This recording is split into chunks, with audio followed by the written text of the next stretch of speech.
அதனால் இந்த தடவை ஒரு கதை மூலமாக ஆரம்பிக்கலான்னு பார்க்குறேன். ஒரு பேரபிள் இல்லை ஒரு ஸ்டோரி. அண்ணன் மாதிரி சொல்ல முடியாது, ஒரு குட்டி கதை மாதிரி. ஆனால் எனக்கு வந்த விதத்தில் நான் சொல்கிறேன். அடுத்த இந்த தேசத்தை ஆளப்போவது யார் என்று ஒரு போட்டி வைத்திருக்கிறார்கள் ஒரு பெரியவர். அதுக்கு நிறைய இளைஞர்களை இன்வைட் பண்ணியிருக்காங்க. எல்லாம் வந்த ஒரு பெரியவர்கிட்ட வந்து விதிமுறைகள்லாம் கேட்ட பிறகு அந்த பெரியவர் எல்லாருக்கும் ஒரு விதையை கொடுத்தார். விதையை கொடுத்துட்டு நீங்கள் ஒரு 3 மாதம் கழித்து இந்த விதையை நல்லா வளர்த்துட்டு பிளான்ஸாக நல்லா பூக்களாக வளர்த்துட்டு நீங்கள் வாங்கன்னு அமைச்சிட்ருக்காரு. 3 மாதம் முடிஞ்சு அந்த எல்லா இளைஞர்களும் வந்தாங்க. நல்ல செடியெலாம் நல்லா வளர்ந்து பூக்கள்லாம் நல்லா வளர்ந்து அந்த பெரியவர்கிட்ட வந்து நின்னாங்க. ஆனால் ஒருத்தர் மட்டும்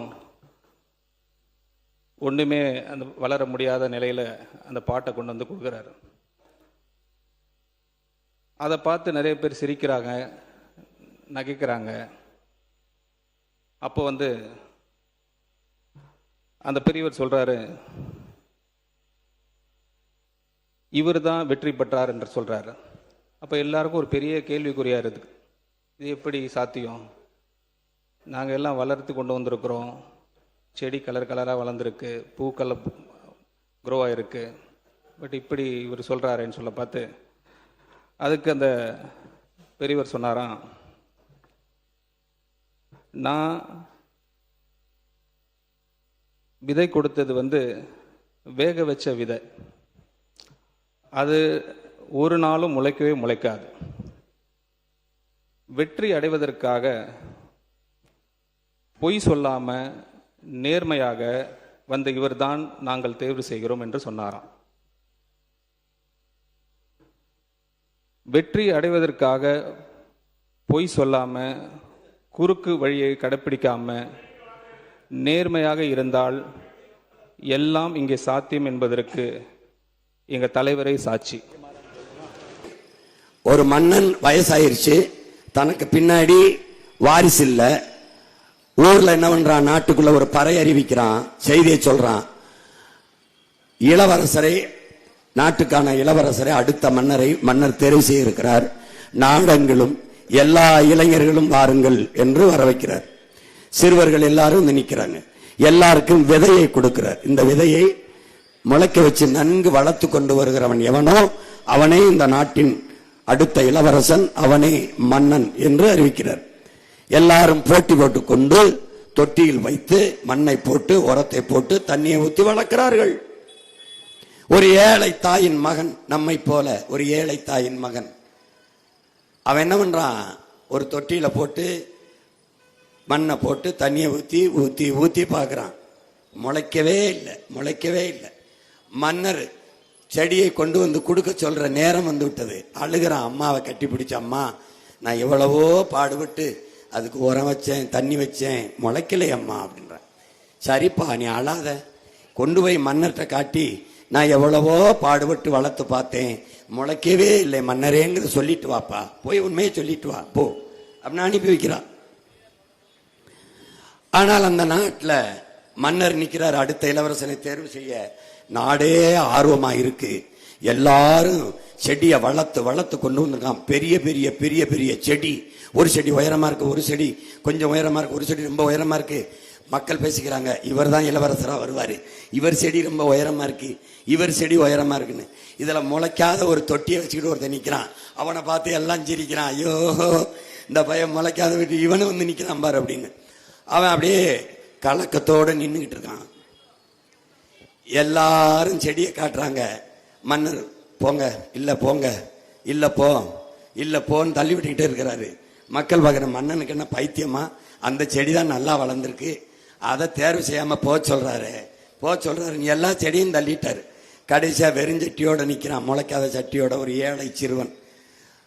அவன் போய் என்னன்னு கேட்கிறாரு, மன்னா நான் இந்த விதையை ஊண்டினேன், மண்ணு குடிச்சேன், தண்ணி ஊத்தினேன், உரம் வச்சேன். 10 நாள் தொடர்ந்து ஊத்தி ஊத்தி பார்த்தேன், மண்ணா முளைக்கவே இல்லை அப்படின்னு உண்மையை சொன்னான். டப்புன்னு பாஞ்சு கட்டி பிடிச்சு, நீதாண்டா இந்த நாட்டின் இளவரசன், எனக்கு பின்னாடி இந்த நாட்டை ஆள போற மன்னன்னா. என்னன்னு கேட்டாரு. எல்லாரும் திகைச்சு பார்க்கும்போது, நீங்க பூரா அயோக்கிய பயலுடா, திருட்டு பயலுடா, நான் கொடுத்த விதை அவிச்ச விதைடா, அது அப்புறம் முளைக்கி, நீங்க நான் கொடுத்த விதையை போட்டுவிட்டு வேற விதையை ஊண்டி முளைக்க வச்சுட்டு வந்துருக்கீங்க, அயோக்கிய பயல்களா. அதுதான் பூரா பயலும் ஏமாத்துறதுக்கு. அண்டா தருவேன், மிக்சி தருவேன், ஃப்ரிட்ஜ் தருவேன், குண்டா தருவேன், அரிசி தருவேன், பருப்பு தருவேன். நான் உங்க மகன் ஒன்னும் தர மாட்டேன். என்ன தருவேன்? படிக்க படிப்பு தருவேன், பார்க்க வேலை தருவேன், நல்ல மருத்துவம் தருவேன், குடிக்க நல்ல தண்ணீர் தருவேன், பார்க்க வேலை தருவேன், வேலைக்கு சம்பளம் தருவேன். அதை வச்சு வாழ்கிற தன்மான மிக்க பெருமை மிக்க வாழ்வு தருவேன். வேற எதையும் நீ என்ற எதிர்பார்க்காத. உன் கால்களை நம்பி, உன் கைகளை நம்பி நீனே உழைச்சு பிழைக்கிற பெருமை மிக்க தன்மான மிக்க தற்சார்பு வாழ்க்கையை உங்கள் மகன் தருவேன், உங்கள் உடன் பிறந்தவன் தருவேன். உன்னை எதொன்றுக்கும் கையேந்த வைக்க மாட்டேன், கையேந்த வைக்க மாட்டேன், வைக்க மாட்டேன். பசிங்கிற சொல் இல்லாத இந்த நாட்டில் ஒழிப்பேன். இது என் தாயின் மீது, என் தமிழ் மீது, என் தலைவன் பிரபாகரன் மீது சத்தியம், ஒழிப்பேன். வேலை இல்லை, வேலை இல்லை என்று அந்த சொல்லுக்கு இனி வேலை இல்லை என்ற நிலையை நான் ஒழிப்பேன். வேலை இல்லை என்ற சொல்லுக்கு வேலை இல்லை. வறுமைக்கும் வறுமை வரும், பசிக்கும் பசி வரும். பைந்தமிழன் ஆட்சியிலே எழுதி வச்சுக்க செய்வேன். உன் வாழ்விடத்திலேயே உனக்கு வேலை தருவேன். நீ கிருஷ்ணகிரியை விட்டு, நீ பருகூரை விட்டு வெளியில வர வேண்டாம், நீ அங்கே இரு, உனக்கு கவர்மெண்ட் வேலை. எப்படி கொடுப்பேன்? போட்டு காட்டுறேன் பாரு. இந்த பாரா, நீ இருக்கிற இடத்துல உனக்கு வேலை தரண்டா. டேய், உன் பிள்ளைய நான் படிக்க வச்சிடறேன், உனக்கு மருத்துவம் நானே பார்த்துடுறேன். தம்பி, உனக்கு தாலி கட்டுறதுக்கு தங்கம் 1 பவுன் தரமாட்டேன், நீ 9 பவுன்ல கட்டுறதுக்கான வேலை வாய்ப்பையும் வருவாய் பெருக்கத்தையும் தந்துடுவேன். பிறந்த உடனே உன் பிள்ளைக்கு அறப்பத மோகம் பட மாட்டேன். நீ பிரசவத்தையே 1 ரூபா கட்டணம் இல்லாம இலவசமா பார்த்துட்டேன்னா நீ என் பிள்ளைக்கு நீயே 1 பவுன் மோதிரம் போட்டுருவ. விளங்கிருச்சுன்னு நினைக்கிறேன், விளங்கிருச்சுன்னு நினைக்கிறேன். 2000 ரூபாய் இந்த தண்ணி கேன் வாங்குறீல்ல, தண்ணி குடுவை, அது எவ்வளவு வாங்குற மாசத்துக்கு? ஒரு குடுவை எவ்வளவு விலை சொல்லு? எவ்வளவு? 40 ரூபாயா? 30 ரூபா. சரி, எத்தனை குடுவை மாசத்துக்கு வாங்குவோம்? 15. அப்ப எவ்வளவு வருது? மாசம் 3000 வந்துருது. இப்ப நீ கொடுக்குற 2000 எங்க வச்சுக்கிட்டு, ஏண்டா தவிச்ச வாய்க்கு தண்ணி கூட கொடுக்க முடியல, நான் என்ன செய்றேன்? தூய குடிநீரை உனக்கு தந்துடுறேன், பிள்ளைய நான் படிக்க வச்சிடறேன். அது டாக்டர், உன் பிள்ளை இல்ல, நாட்டு பிள்ளை, உன் வீட்டு பிள்ளை, நான் படிக்க வச்சிடறேன். வேற என்ன பண்ணணும்? இன்ஜினியரா நான் படிக்க வைக்கிறேன். வேற என்ன பண்ணணும்?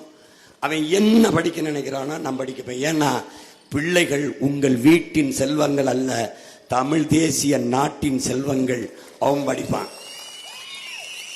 ஏன்? என் சமூகம், என் தமிழ் சமூகம் அறிவு சமூகமாக இருக்க வேண்டும் என்பது எங்கள் கனவு.